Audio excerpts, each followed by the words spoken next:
I love therapy, and in fact, I've been going to therapy since I was around 6 years old. Though I talk about therapy a lot and may interview some therapists on the show on occasion, nothing that is said in this podcast should be considered a replacement for therapy. If you are struggling, I urge you to please seek guidance from a therapist because you are absolutely worth it.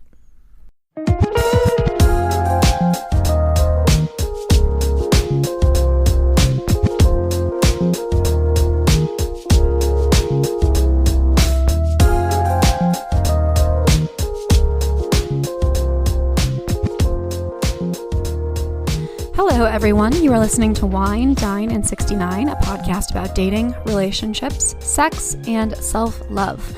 I am your host, Rachel Dalton, coming at you in a very positive mood, seeing that, the world is dying or whatever.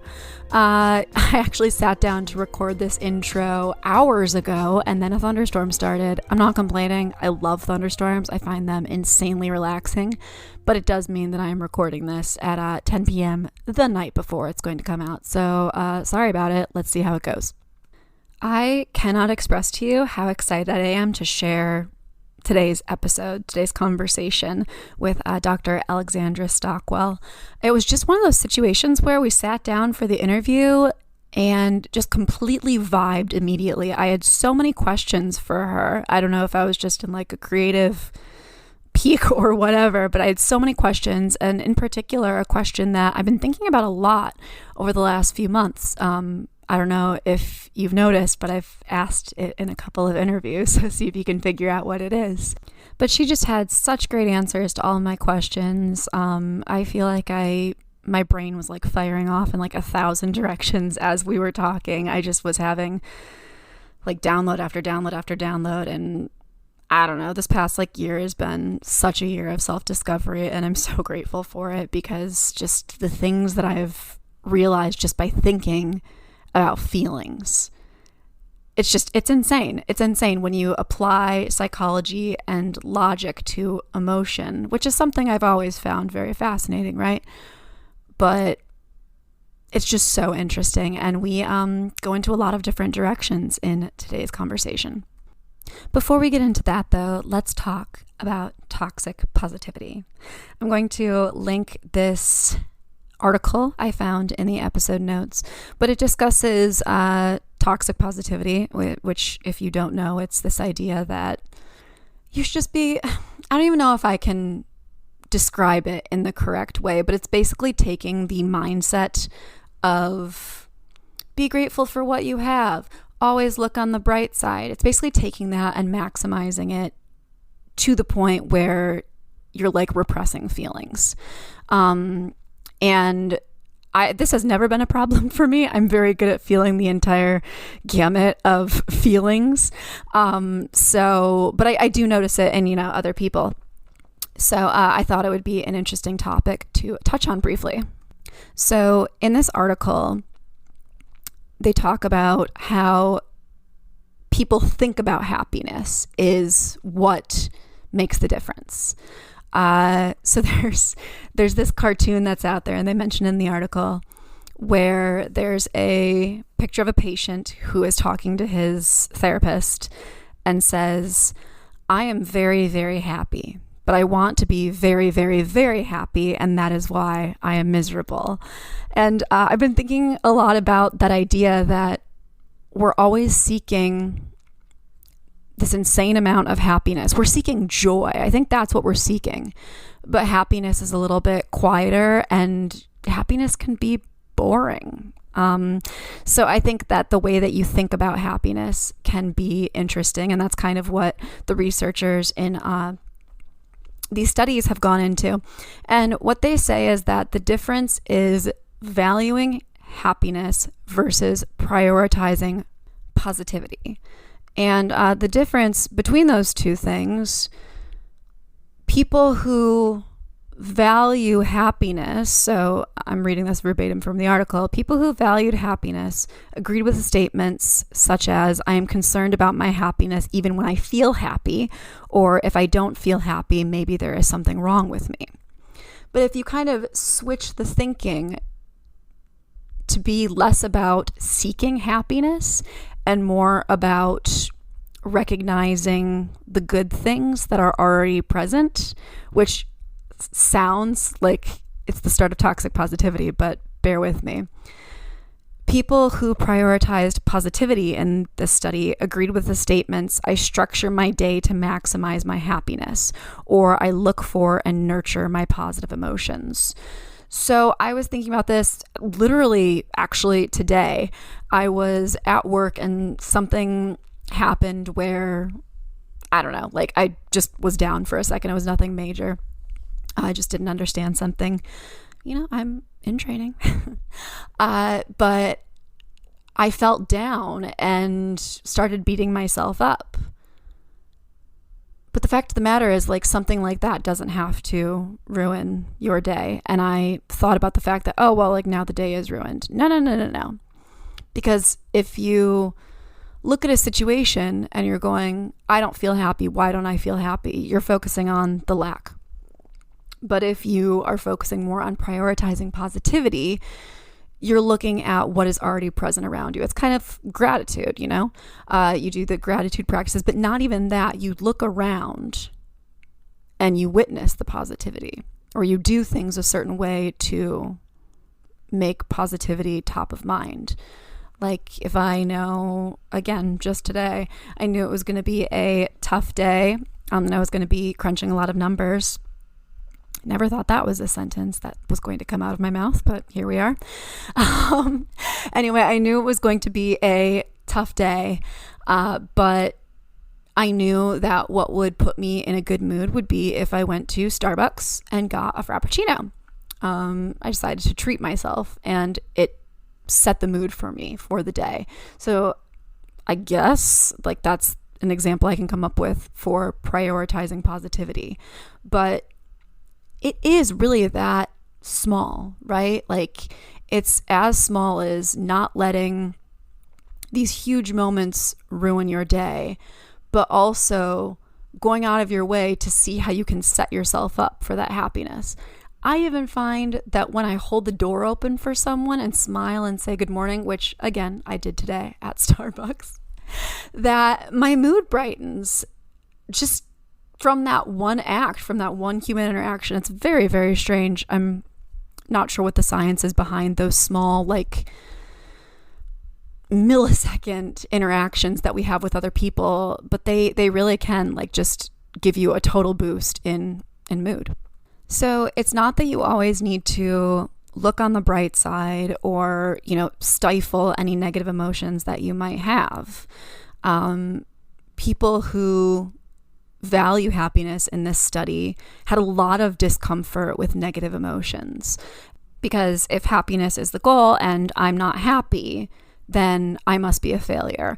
Whereas people who prioritize positivity had a tendency, which they call pursuing happiness indirectly, or scoring high on prioritizing positivity. They don't view negative emotions this way. This is more of like the mindfulness idea that they look at the emotion, they face it head on, they don't avoid the emotions, they accept them as a part of the state of life. So I've been thinking a lot about this idea, a lot about like what happiness is. And I think I'm in the process, and have been for the past couple months, of pursuing happiness to prioritizing positivity. I'm getting so much better at prioritizing positivity, and my life is better for it, in all honesty. We can't be happy all the time, and to expect that, we're setting ourselves up for disappointment if we do that. So definitely check this article out. I'm going to link it in the episode notes as usual. I already gushed about today's guest. We just had fantastic. It was like relationship philosophy. And you know what? I'm not surprised, because I binged all 4 seasons of The Good Place in a week's time and was obsessed. I'm actually thinking of immediately going back and rewatching it. It was that good. I've been telling all my friends about it. It is such a good show. Everybody should check it out. But I'm not surprised that, I'm thinking more about thinking. I'm thinking more about the human experience. I'm thinking more about what we owe to each other. If you've seen the show, then you know what that's a reference to. But yeah, I don't know if I was just in a headspace of thinking more about philosophy and applying it to relationships or what, but the result is honestly an incredible conversation with Dr. Alexandra Stockwell, and she has an incredible story. It's so cool. She went from physician family medicine to like marriage and intimacy coach. It's truly incredible. I want to be just like her. Well, I'm not going to med school. That's not, I mean, never say never, but that's very likely not happening. So maybe not exactly, but yeah, anyway, I'll stop blabbing. I really hope you enjoy this conversation. I definitely did. Let me know your thoughts, winedine@allportsopen.com. And yeah, please enjoy this conversation with Dr. Alexandra Stockwell.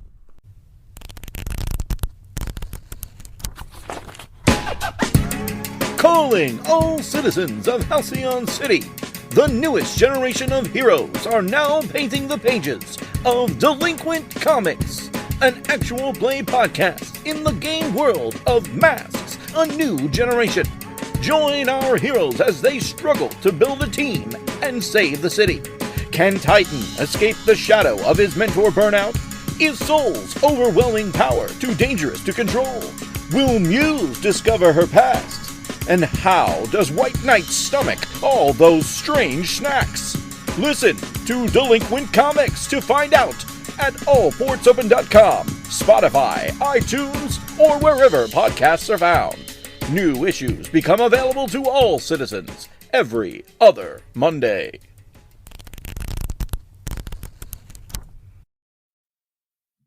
Hello, everyone. Welcome back. I was freaking out for a moment because I thought I was having technical difficulties, but we are all here. We are good to go. I am here today with Dr. Alexandra Stockwell. How are you doing today? I'm great, and I'm so excited for our conversation. Me too. The topics that you and I are going to discuss are just very close to my heart because I've always just been really fascinated in the logic behind emotions, the logic between communications and people who are communicating. And yeah, so some of the things that we have on the doc to talk about, I'm really excited. But tell me a little bit about who you are, what you do, how you became interested in this work. Just give us a little overview about you. Yeah, I'm a physician. I'm trained in family medicine, and I've been married for 26 years. We have 4 children, ages 10 to 25, and I was living my life. I had paid off my medical school loans. I had worked really hard to get to where I was in my mid-30s, and I just didn't feel the sense of satisfaction and like the rightness that I thought I would feel after working so hard to get to that stage. And, if I had felt that way in my early 70s, it wouldn't have mattered to me. But I was in my mid 30s and I thought, I don't see continuing to practice medicine and to live my life this way for another, 3-4 decades, because what is a whisper is going to become a roar. Oh, yeah. Yeah, so I took a sabbatical, and the short version is that I didn't go back, and I gave myself space to explore, do things just because I felt like it. I took a painting class, I sat by the river, and one thing led to another, and I took a very in-depth training in sensuality and sexuality for myself and for my marriage. Really wanted to ignite the spark and connect in a deeper, more expansive, and more pleasurable fashion. The training that I signed up for personal reasons, was both for lay people and also a coach training, though at the time I didn't know what a coach was. It wasn't anything that interested me. But once I got there, I was like, well, I'm curious. Let me just check out the teaching lab. And the rest is history, because I knew I was in the right place. So now I am an intimate marriage expert, a relationship and intimacy coach, and I coach individuals and couples on how to create really fantastic, juicy, passionate, fulfilling relationships.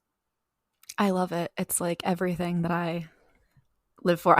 I'm sure that you have read Esther Perel's work. Yes, yes, of course. Yeah. Oh my gosh. Yeah. So amazing and totally in that vein. So I'm like, ooh, I I want to be love like that a you make fly on that. the wall. Well, I love that you make that association. And actually, it's really interesting because I think Esther Perel is totally, totally brilliant, eloquent, inspirational in articulating the problem. And that in itself, or the challenges in relationship, I'll say, and that in itself brings some oxygen to the situation. Mm-hmm. But I definitely work with clients who, like, okay, yes, this is us, but now what do we do? And so I'm really passionate about providing actions and driving results to create something that Right. really works once the conventional context is better understood not to work. And it's funny because we think of happily ever after as the wedding, right? Like that's where the rom-com ends. The rom-com ends with a wedding, or it ends with two people getting together. And Yeah. I was saying to my mom actually recently, I mentioned and listeners know, like I've been going through a breakup over the last year. And I said to her, I was like, I don't want to get married. I was like, I want to be married. Oh, I love how you say that. Yes. Like I don't really care about, like, the wedding's nice and everything, but that's not what I'm excited about. That's not why I want to get married. To me, that's the beginning of the adventure.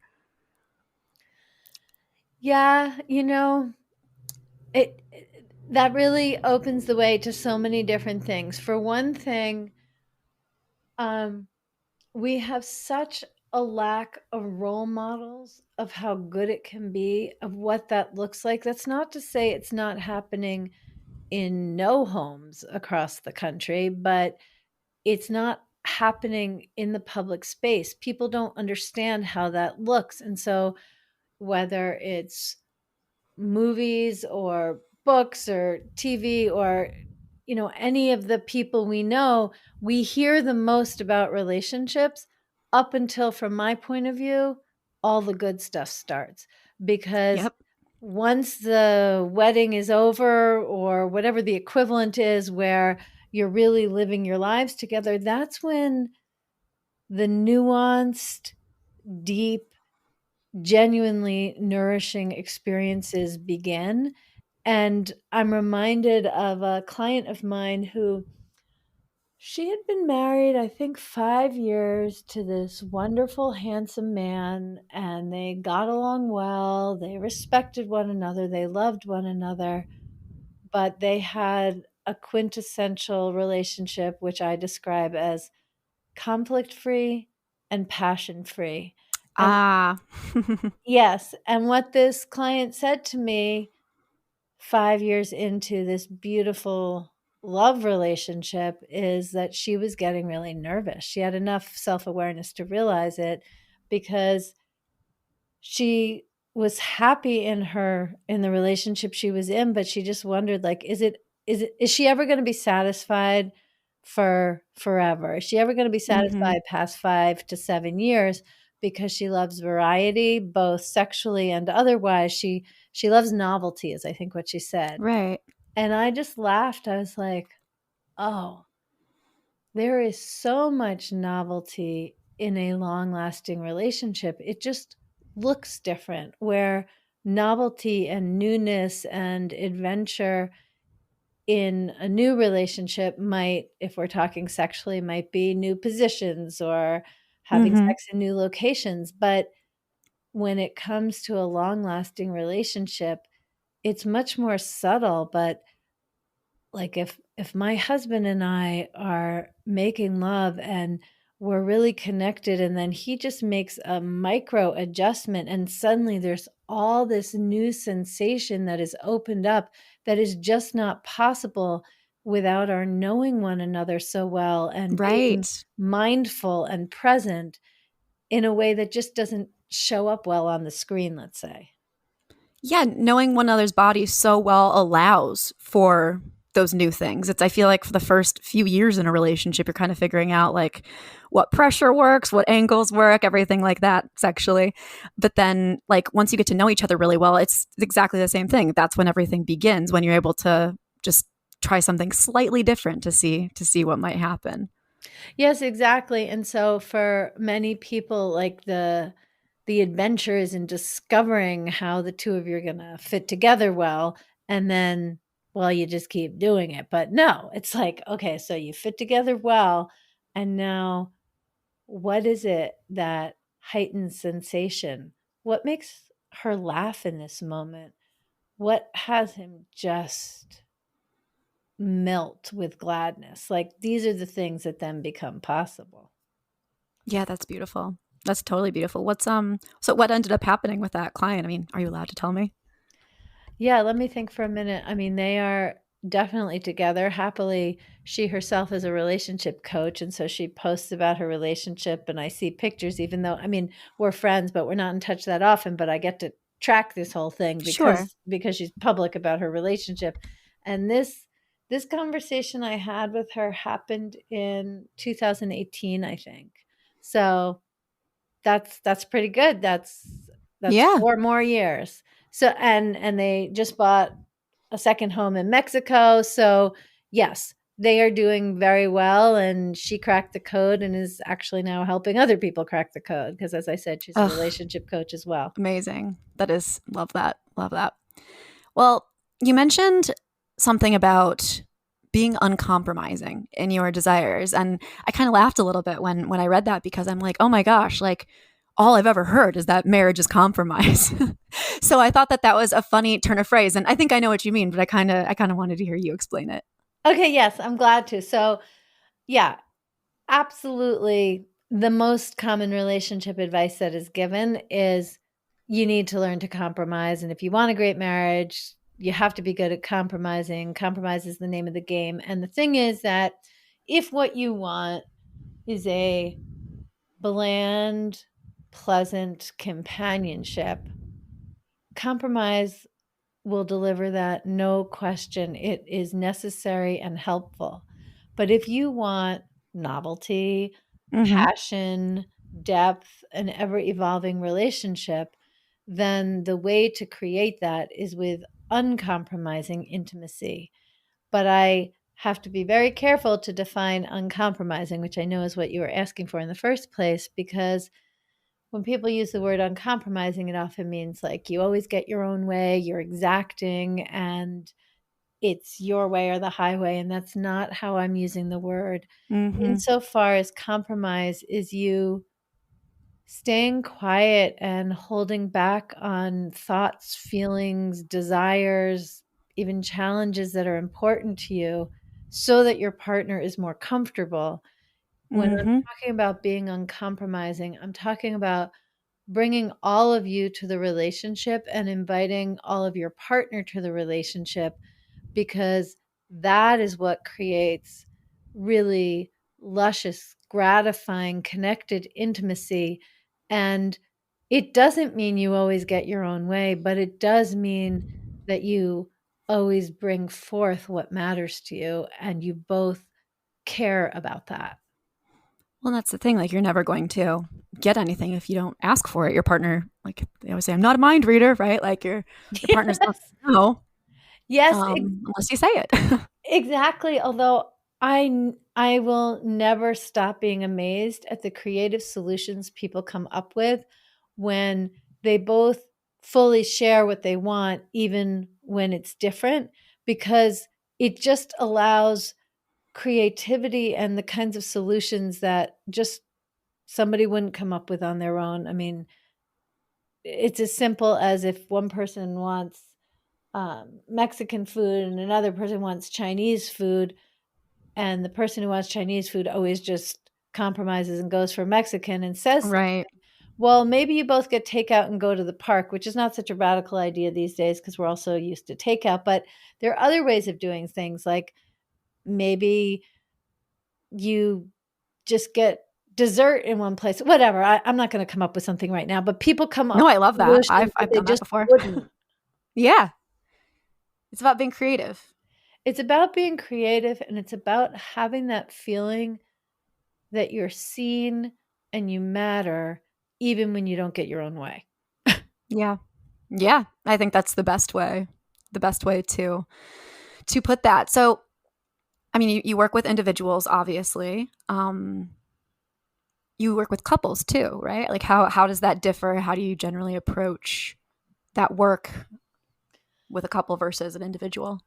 Well, I used to work more with individuals. Now I work more with couples. And let me try to explain this, but I don't think of the work that I do as so different.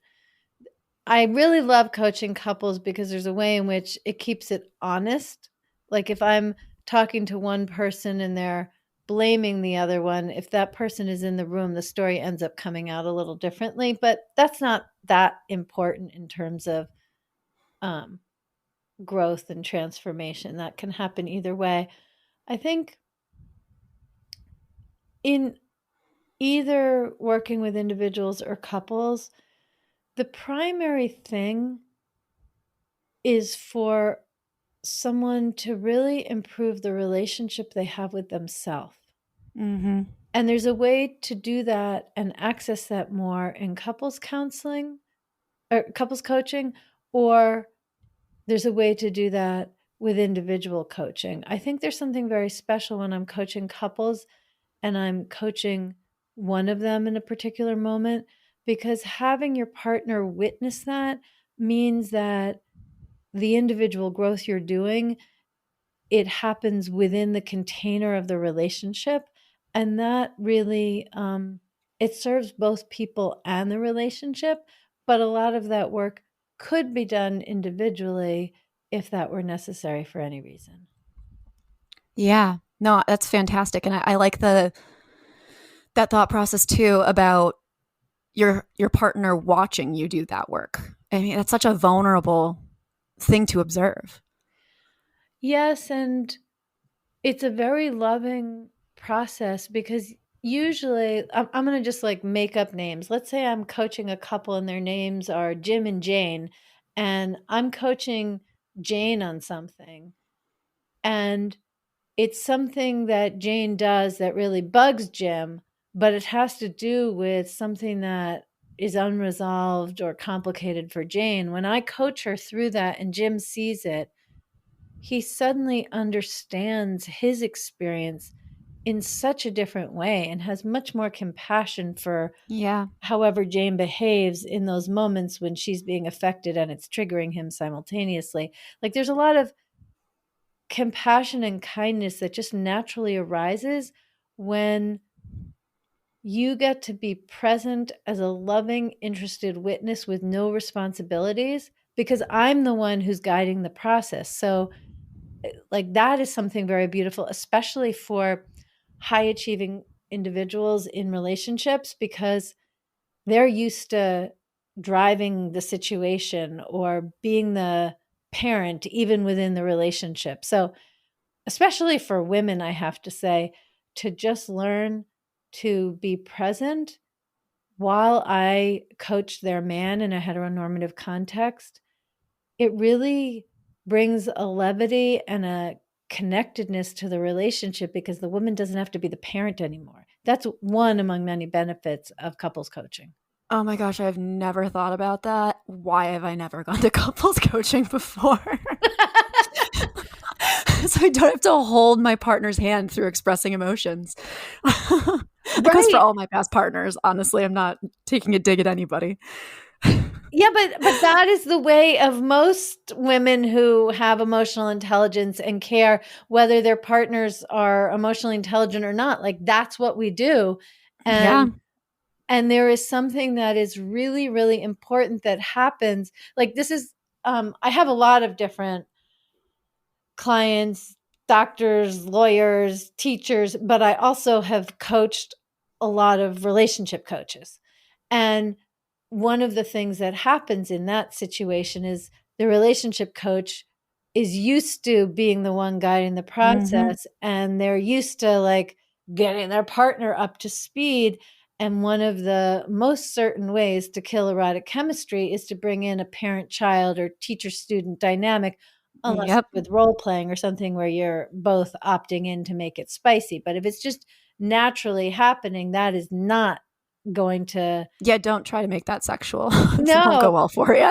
but even if it's unconscious, it's like if you're parenting your spouse, they're not going to be attracted to you and you're not going to be attracted to them.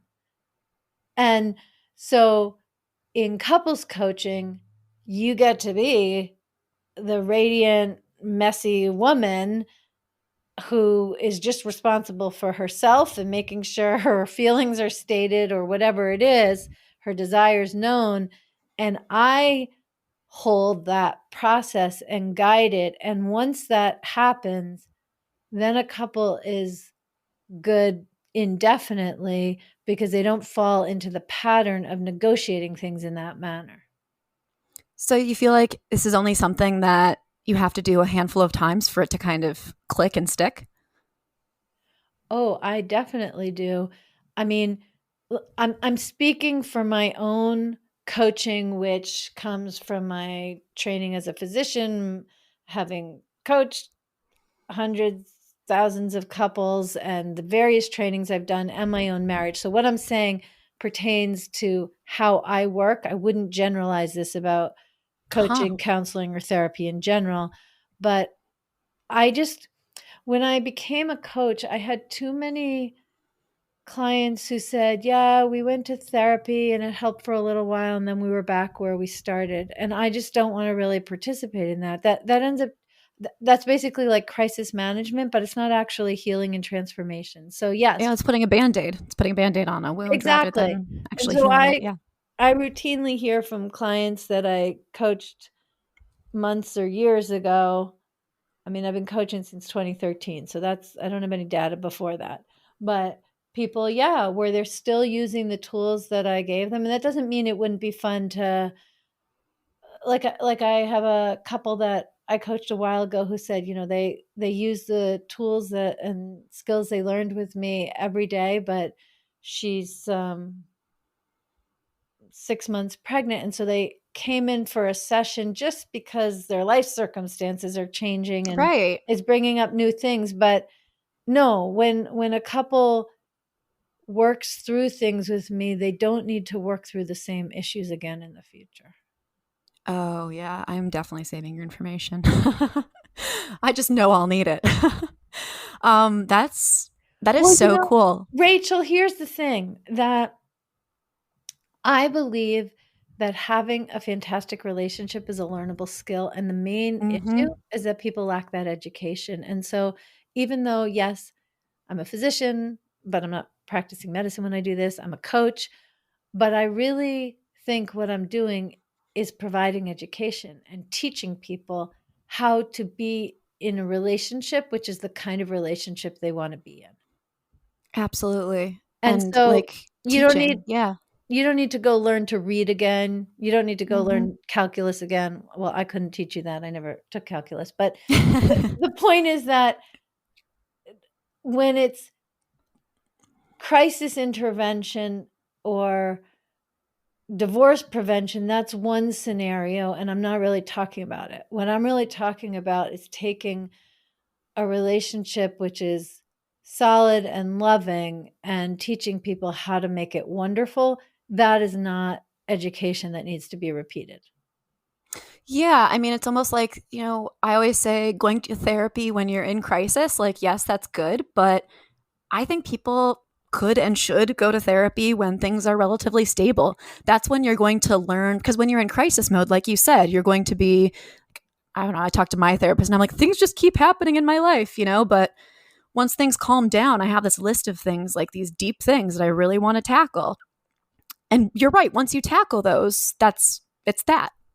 Yeah, and I really love how you're saying that because so my husband had like therapy because of some messed up situation in his family when he was 16, but really it changed his life because he learned to be introspective and self-reflective. And I had therapy in my 20s. And so when we got married, knowing that he had benefited from individual therapy so much and I had benefited from individual therapy so much, I just, without having any problems, when we were still engaged, I was excited looking forward to going to couples therapy together because I thought, our relationship will benefit the same way each of us individually did. And so I think we'd been married 2 or 3 years when we went, and that was exactly what happened. That is so cool. Yeah, I wish there wasn't so much of a stigma around. I mean, I think the stigma around regular therapy, individual therapy is lifting a bit, but I still think that there's this assumption that if you're going to couples therapy, your marriage is in trouble or something, which is not the case. I think you're right. I haven't quite thought about it like that, how the stigma is lifting about individual therapy, but it's still there with couples therapy. I definitely I wrote something recently about how when couples go to couples coaching, it's like they think there needs to be something wrong with the relationship, or they're bad at having sex, or something along those lines. And let's hope you get coaching before that. Yeah. No, absolutely. And if that's where you are, also get coaching. But what I'm really trying to say is that at any phase of a relationship, I never look at people and think they're broken. I just think, okay, this is where the education has to start. You meet them where they're at. Yeah. Now that is so cool. And I completely agree. I think having somebody who's been to therapy, that just, I think, would be a great partner. And then somebody who's willing to go to therapy together, even when nothing's wrong. Yeah, that's fantastic. Kind of along the lines of therapy, it's kind of a nuanced question that's hard to verbalize, but social media is so pervasive in our society right now. And even, I mean, you can see this in politics, you can see it in pretty much every area of life where it seems like there are extremes. Like, right, you're liberal or you're conservative, you're this or you're that, but the middle has kind of been lost, or at least not focused on. And on social media, you see these different memes, quotes that say, you can't be responsible for anybody else's emotions. But, there's also, tales old as time, the 10 Commandments, treat others as you should be treated. Those are kind of two differing things. And I kind of think a similar question when it comes to relationships. I'm one of those people who thinks that relationships can almost always be salvaged if both people want it to, and if both people are willing to put in the work. But some people are just like, oh, if it's too hard, then relationships shouldn't be hard. And I just well, what's the line then? What's the line? Where does till death do us part turn into, yeah, I'm not happy anymore and I'm not willing to work on it, I'm leaving? Does that make sense? It completely makes sense. And because it's such a profound, nuanced question, I kind of want to layer in my response.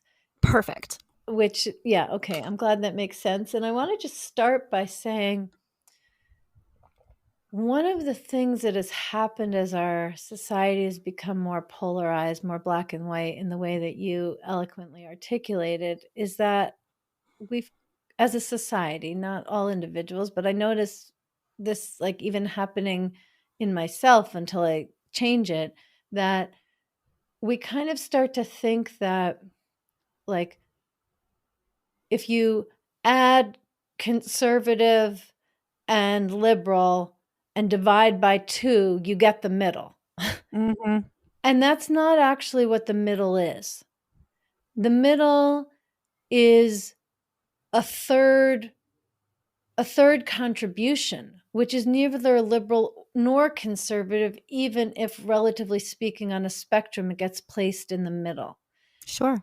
And similarly, with the 2 examples you gave of how much work a relationship takes and versus commitment, but then also responsibility, be kind, be aware of your impact on others, do unto others as you would have them do unto you, versus I'm not responsible for anyone's emotions but my own. Those are the two extremes. But in order to get to what the truth is, you can't just add them up and divide by 2, and then that's the middle ground. So I want to share what I think of as the middle ground, but it's not halfway between 2 points. Even if we were going to put it on a line graph, we might put it in the middle. So Okay.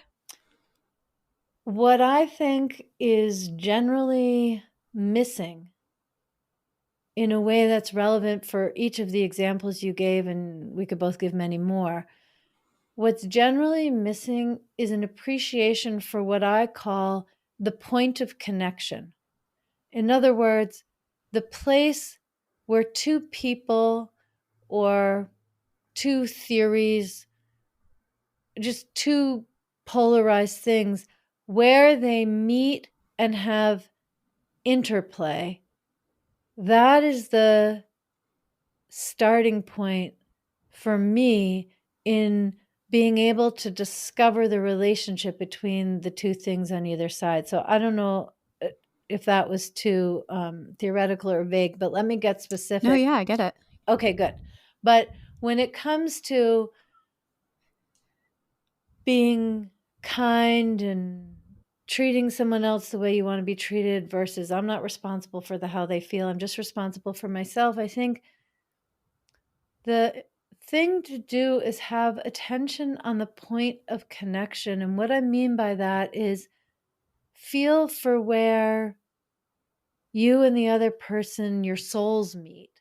And there's a way in which if I have too much attention on myself and not enough on the other person, that feels unbalanced. And when I have too much attention on the other person and not enough on myself in the form of codependence, that feels unbalanced. But if I have attention on myself and on the point of connection and on the place where we're not actually separate, and the whole idea of my emotions versus his emotions is artificial because we're in this place together, then that is where the answer naturally arises. I have one more thing to say, but I'm not sure if what I said was really clear. So do you have a question before I say one more thing? No, that makes complete sense to me. And it's funny. I just kind of feel myself like I'm in a planetarium, like floating through space. I don't know. It just has that weird feeling of like, it's not a line. It's natural. It's, Yes. I don't know. Yes, exactly. I mean, as you just said that, I'm thinking of like a sunrise or a sunset. There's a place where the horizon and the sky meet and there's interplay, and you wouldn't really say it's the sky and you wouldn't really say it's the horizon. It really is the interplay between them. And so when we're looking at the relationship between 2 things, there's an equivalency that's like what I'm describing with the horizon. But I want to get concrete, well, relatively concrete, in talking about relationships. So when I have online programs, some that people work through themselves, some that I guide people through, but I also work with a select number of people in private relationship and intimacy coaching. And when I do, I start with an initial consultation with no obligation on anybody's part, just so that we can know one another. I can see what the situation is. They can get a sense of me. And I have many people invest in an initial consultation and then not work with me because they feel like they got everything that they were looking for. And the reason for that is because when I meet with a couple, my attention is on perceiving the point of connection between them, which often, I mean, I was going to say they don't perceive it anymore. I mean, they have a life together. They have a bed together. They have a dining room table together, but there's a way in which, with respect to certain issues or communication styles or whatever it is that is challenging for them, they're not finding the point of connection. And so they each feel unseen and unheard, maybe not globally in the relationship, but with respect to whatever the challenge is, or in how they're not being touched in sex or whatever it is. And in that initial consultation, when each of them shares what their desires are and what the current situation is, in perceiving the point of connection between the two of them and speaking it so that they can see it too, then it becomes very clear what the gap is and how to close it between where they are now and where they want to be. So this question that you asked is not some theoretical question for me.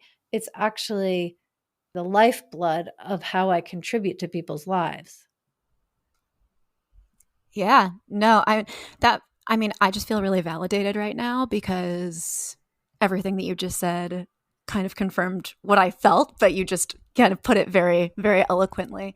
It goes back to that thing of, you always, I said to my last partner all the time, like, we're a team. It's us against the problem. And that's kind of the same idea of finding a point of connection, right? It's Absolutely. It really is. And I want to tell you a story about that for me, which is that I was having a fight with my husband. I remember exactly where we were in the house, but not what we were fighting about because now it's just unimportant. But at the time, midway through the fight, he said to me, Alexandra, we're on the same team. And mm. I looked at him like he had started talking Swahili. It's like I could actually understand the words, but there was literally no conscious part of me that felt we were on the same team, even though with my brain I knew he was right. And we have a very collaborative relationship. So it wasn't like hard to see that that was the case, but I didn't feel that way at all in the middle of this fight. And it was disorienting. I actually felt vertigo, like we're on the same team? What? And the next time it happened, he said it again, but we're on the same team. And it took me a lot less time to orient to that. And Process then I it, think yeah. the time after that, I was like, okay, we're on the same team, but it doesn't feel that way to me. Give me a second to connect with that feeling, and then let's keep going. And this absolutely could be described. I haven't before, I might in the future because I tell this story, but this is me tuning into the point of connection, which Mhm. is what just felt like it had evaporated while we were having this Yeah. significant argument about something that actually was insignificant because I can't remember what it was. I feel like that's something that you could sell, just like cross stitch "we're on the same team" onto a pillow, put it on the internet, and then I'm serious though, I was just thinking, oh, maybe when I'm with my next partner, I'll just have something like that hanging on the wall or on the fridge as a reminder. Because you're right, you totally do. Even though you know it on some level, you forget in that moment because you feel on such opposing sides. It is in the nature of being triggered that happens. Although I have to say, thinking of the cross stitch, it makes me laugh. As I said earlier, I have 4 children, and it's really just the youngest who's really into sports. My second child is athletic, but he didn't do as many team sports. But my youngest son is a very devoted, hardworking, and talented baseball player. And so Ah. he is teaching me about what it means to be on a team in a whole other way. If anyone's listening and you've played team sports, you know what it means to say we're on the same team. We have the same goal. It means, you got to pass the ball. Someone else is, runs batted in, they count too. And all of the sports experience of being on a same team really does apply when we allow ourselves to deeply experience the point of connection with a partner. Yeah. No, I mean, connecting those ideas is really cool. And I guess I'm kind of trying to think of bringing it back to sex. And when you work with clients, sex is becoming less of a taboo subject. But I think that people still have difficulties personalizing it, especially, when going into a space with their partner, with, a coach, and talking not just about sex abstractly, but about their sex life. Like, how does that work generally? Like, what do you do to put people at ease? Do you have like different exercises that you do with them to make them feel more comfortable? Or do you find that most people are, coming into it pretty willing to talk about it? Well, first of all, I really honor you for a very profound insight that, yes, in general, people are more comfortable talking about sex than, let's say, a generation ago, but talking about personalized sex, not so much. And that's much easier for people for whom it's easy or easier. It's easier when people are single and dating. It's very rare that someone in a good, solid relationship is casually talking about the sex they're having unless they're on the verge of divorce, So Right. I think that's a really important observation. Unless you're me, I talk about sex constantly, but that shouldn't be surprising. Well, not when you are the host of Wine Dine 69. Let's hope you're going to talk about sex. Otherwise, it's false advertising.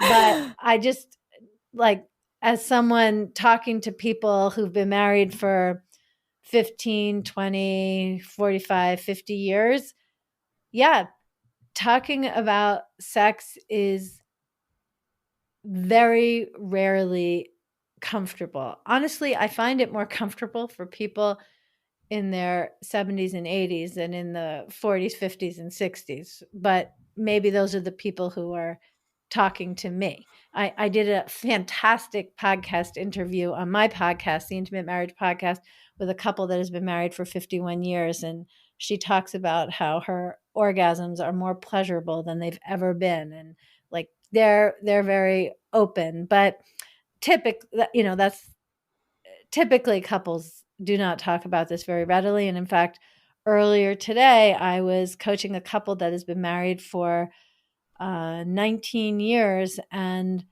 I guided them through talking about the sex they're having. There's another couple married for 15 years, and I taught them how to talk about sex. So before I say how I do that, which I will say so that anyone listening can implement it, I want to be sure to share the data that, well, most couples are more comfortable having sex than talking about sex. However, talking about the sex you're having is one of the positive predictive indicators of having a long-lasting happy marriage. So it is very worthwhile to learn to talk about sex in a personal way. So with that introduction, let me say that one of the first couples that I ever coached, they had been married for 19 years, had not had sex in 9 months, and basically had a good marriage. They definitely had people who looked up to them and thought everything was great, but it wasn't great. And so I knew that before coaching them on anything explicitly sexual, the first thing was for them to rebuild rapport with one another and for me and them to build rapport and enough trust so that we could have those conversations. Because for a couple that's been married a long time, it is so vulnerable to bring a third person into conversations, whether or not they've been having them, that are just between the two of them. So I think maybe 3 coaching sessions, I focused on communication and bringing more levity to the relationship, because when people are having a hard time, they're usually focused on the hard times, and to remember the good times and just to have them laughing and more open. I coach exclusively on Zoom and have for a long time pre-pandemic. And I saw how in the sessions they initially were on either side of the couch, and now they were sitting close to one another and just more comfortable with one another. And so once essentially emotional intimacy was nurtured and thriving, then I said, okay, well, now let's focus on some other issues. I was actually kind of subtle and indirect. I'm more direct these days, many years later. And they were confused. And so eventually I said, well, let's talk about what's happening in the bedroom. And they just started smiling, and she giggled and she said, oh, we're all set with that. And I was like, really? And now my experience is that about 80% of the time when couples seek me out because they want more or higher quality sex and physical intimacy, when I coach them to have richer emotional intimacy, about 80% of the time, it pretty seamlessly just passes right into sensual, Yep. sexual, erotic intimacy. And then the 20 or so, this isn't a precise statistic, but the 20 or 25% of the time when we do then explicitly coach on sex and sexuality, that coaching is well lubricated by the emotional intimacy thriving already. Right. Yeah, I think that's such an important point and makes me feel a little less weird. I know that, and I had a relationship like, gosh, I guess it was almost a decade ago. But like when the sex fell off, I was confused and I didn't understand why. I was like, I love this person, I don't understand why the sex has fallen off. But if I look back to the end of all of my relationships, and particularly that one, the sex started falling off when I stopped feeling close to them emotionally. And it's like I'd like force myself to do it, and nobody wants to feel like that. Yeah. And, with a one night stand, you don't even have to know your partner's name to have a really great experience early in dating. The emotional intimacy is not required. But when you have a long lasting relationship, the sexual intimacy requires emotional intimacy. And in fact, in my own marriage, when I have a phase where I'm like, why aren't we having more sex? The very next thing that I ask myself is there something I haven't said? Is there something I haven't expressed? Because basically, when I'm putting up a little emotional wall, i.e., compromising, keeping it comfortable for him, or just not wanting to deal with it, or whatever it is. Maybe it's inconvenient because we have other things going on that need our attention. But if I'm in any way just putting up a little wall, we don't have some magical switch that gets flipped when we get to the bedroom, where if we have parts of ourselves that are blocked off, suddenly we can be fully present and available to touch and be touched. No, whatever's happening all day long is really functioning as foreplay, because it's either bringing us closer together or pushing us further apart, even if it's at a micro level. And all of that influences how it feels when we might have an opportunity to be sexual. Yeah, sometimes I think that I think about this stuff too much. Like I'm just like, I really should spend more time, I don't know, reading fiction or I don't know, philosophy or something, but I'm just deep in this stuff and I'm thinking about it and I'm reading about it on the internet, and I'm just like, I think about this stuff way too much for a normal person. But then like everything that you're talking about, I'm just like, oh my gosh, yes, like this is how my brain works. So it's honestly a very validating experience. Well, I don't quite know what you mean when you say you think about it too much, because like when it comes to a long-term relationship, there's no such thing as successful compartmentalization. It's like every interaction is contributing to the whole experience. Well, I guess I'll rephrase. I guess I've been told that I think about it too much. Okay. Well, I won't argue with the person who isn't here to represent their position. But I've just been told that I think too much in general. But honestly, I'm starting to realize that that's part of just being a emotionally in touch, self-aware person. So I'll take it, honestly. And actually, I will just say that when I have phases where I'm, quote, thinking too much, the key really is to bring that attention from my mind into my body. It's not to leave those topics aside. It's just to let them play out in a nonverbal way. That's how Yeah. I handle it. That's a good tip and something that I really should do more of. I've also been told that. So, Right, because the thing I was responding to is, okay, are you thinking about it too much because someone thinks these topics are not that important? No, they are, but maybe there's another way to dance with them besides right. processing or thinking.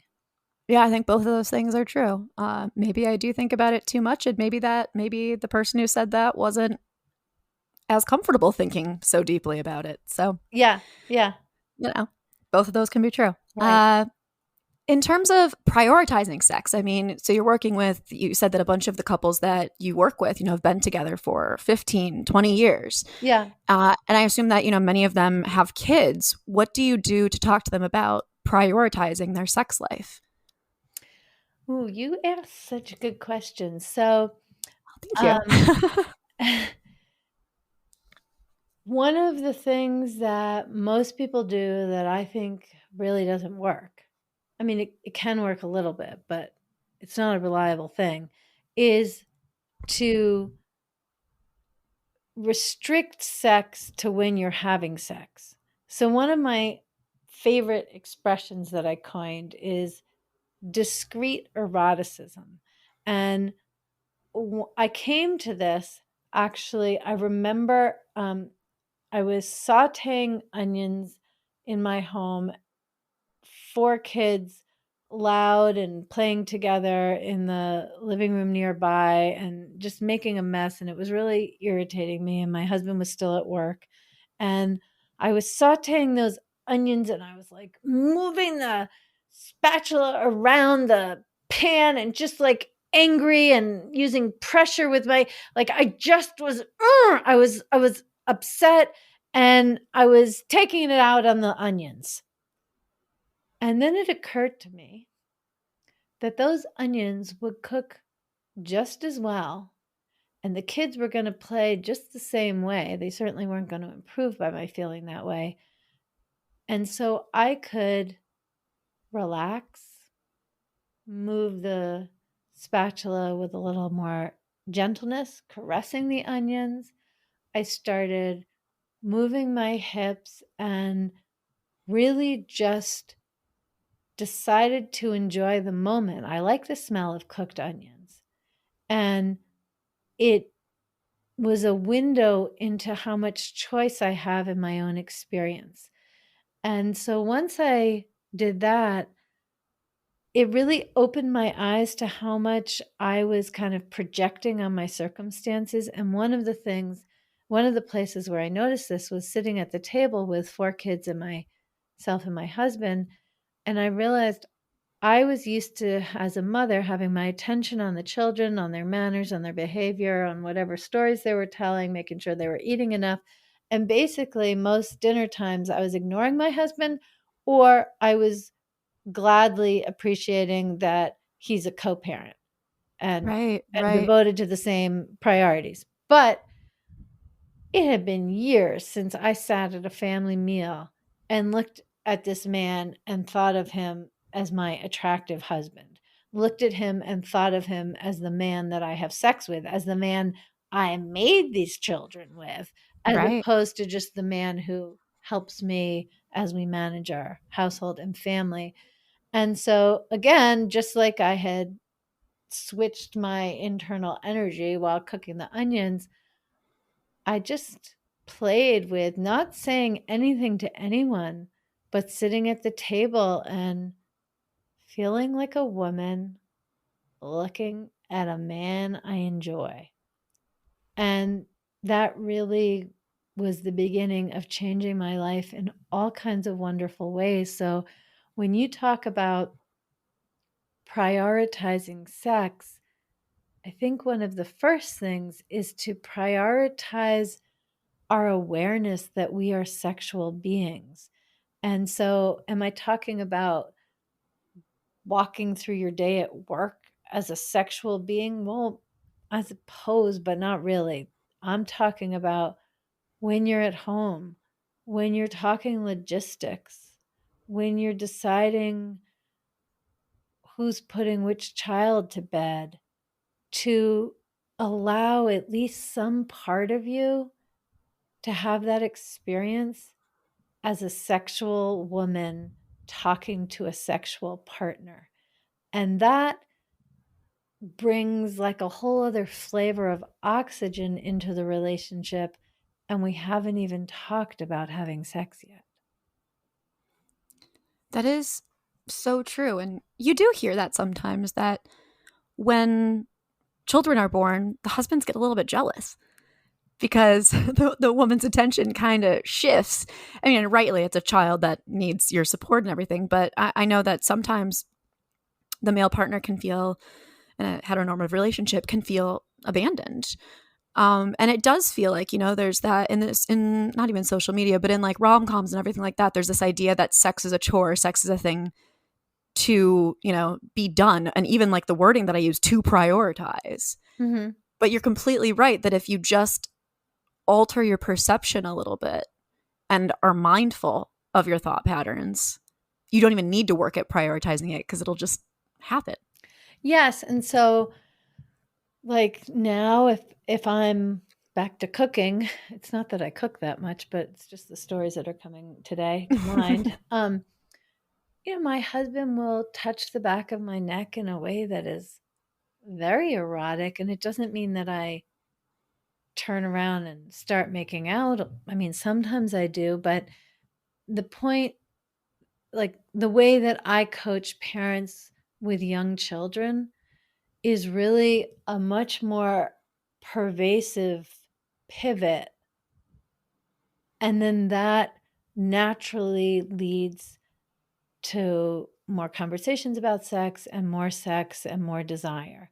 I'm making it sound a little simpler than it often is. It sometimes is that simple, but that really is the main thing. And I think a lot of people, either consciously or unconsciously, have the idea that they shouldn't be sexual beings in front of their children.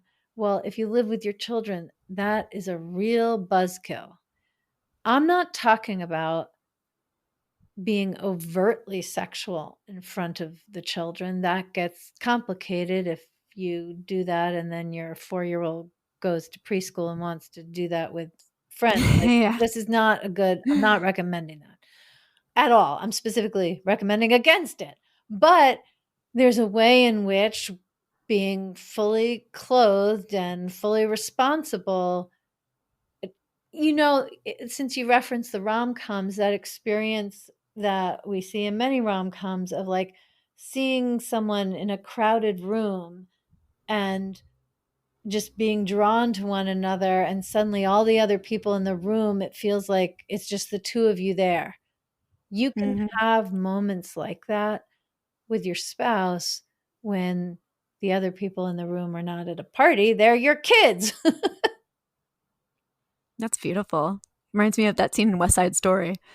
Yes. Yes. It's my musical theater brain coming out.